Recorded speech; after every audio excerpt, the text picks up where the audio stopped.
Surat eco cell પોલીસને આર્થિક ગુનાખોરી ડામવામાં વધુ એક મોટી સફળતા મળી છે। ટેક્સટાઇલ વેપારીઓ સાથે કરોડોની છેતરપિંડી આચનાર આંતરરાજ્ય ટોળકીના એક સાગરીતને પોલીસે તમિલનાડુથી ઝડપી પાડ્યો છે।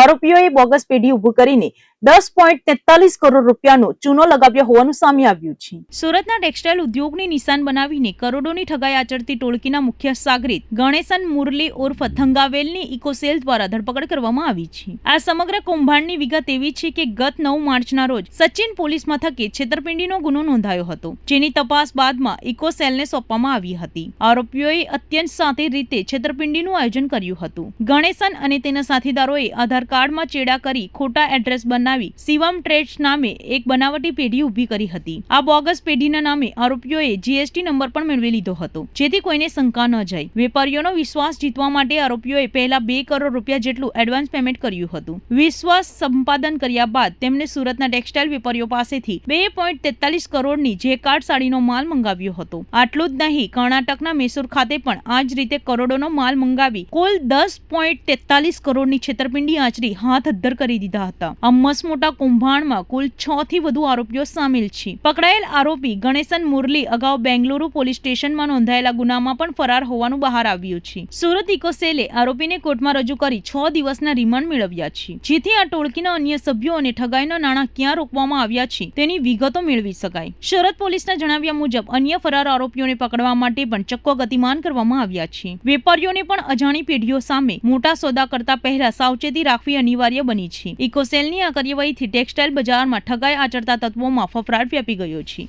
આરોપીની ધરપકડ તારીખ 9/3/2026 ના રોજ ઇકોસેલ ખાતે એફઆઈઆર નોંધવામાં આવેલ।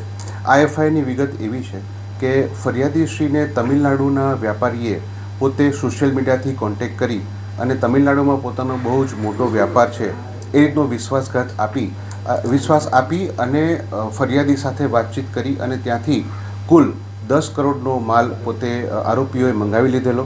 ત્યારબાદ એમણે એડવાન્સ પેટે એના 2 કરોડના ચેક આપેલા હતા અને આ માલ મળી ગયા બાદ તમામ ચેક જે છે એ ચેક બાઉન્સ થઈ ગયેલ અને ત્યારબાદ ફરિયાદીને જાણવા મળેલ કે એમની સાથે પણ આ એક વિશ્વાસઘાત થઈ ગયો છે।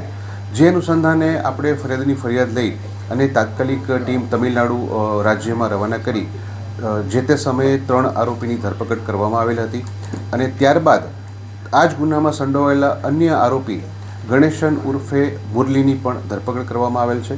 આ આરોપી જે છે એ પોતે અન્ય આરોપીઓ સાથે એક મેનેજર તરીકે કામ કરી અને સમગ્ર વ્યવસાયનું પોતે સંચાલન કરતો હતો અને જે માલ આવે છે એ માલ કોને આપવાનો તેમજ કયા પૈસા કયા અકાઉન્ટમાં ટ્રાન્સફર કરવા વગેરે તમામ બાબતની કાર્યવાહી હાલનો આરોપી કરતો હતો। આ આરોપીની ધરપકડ કરી છે અને હાલ આરોપી રિમાન્ડ ઉપર છે। સાહેબ, બોગસ પેઢી બનાવવા માટે કઈ રીતના આ લોકોએ ષડયંત્ર રચ્યું હતું?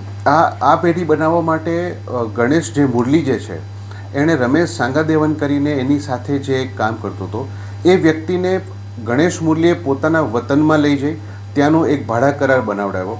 ભાડા કરારના આધારે એ રમેશના આધાર કાર્ડમાં પોતે નામમાં અને એડ્રેસમાં ફેરફાર કરાવી અને એ આધાર કાર્ડના આધારે નવો જીએસટી રજિસ્ટ્રેશન કરાવી અને પેઢી ઊભી કરેલી હતી। સાહેબ, આ એક જ ગુનો છે કે અગાઉ કંઈ ગુના આચી? હાલના જે આરોપી છે એ લોકોના વિરુદ્ધમાં તમિલનાડુમાં પણ એક ગુનો નોંધાયેલો છે।